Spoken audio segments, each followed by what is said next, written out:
আমার মা কত কষ্ট করে দেখো, মানে ওনার পা ভাঙা, হ্যাঁ দাঁড়াতে পারে না, তবু দেখো মেয়ে এসছে বাড়িতে, ওনার রান্না করতেই হবে, সকাল থেকে শুরু করে সেই রাত পর্যন্ত।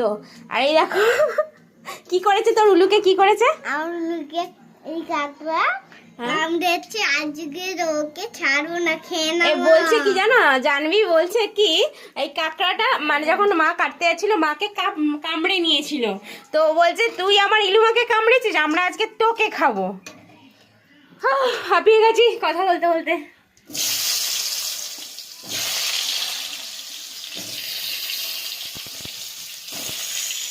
মা রান্না করছে, একরকম রান্না হয়ে গেছে, আর এটা হলেই ফিনিশ না মা, এটা হলে ফিনিশ।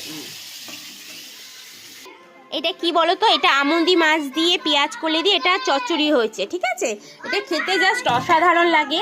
আর একটা তোমাদেরকে জিনিস দেখাই, এটা হচ্ছে ধনে পাতা বাটা। মাকে বললাম, একজন মামা করে এত চিল্লাচ্ছে না বলার মতো না। কি দেখাবো? হ্যাঁ তুই ওখানে শুয়ে আছিস, আমি তোকে দেখাই।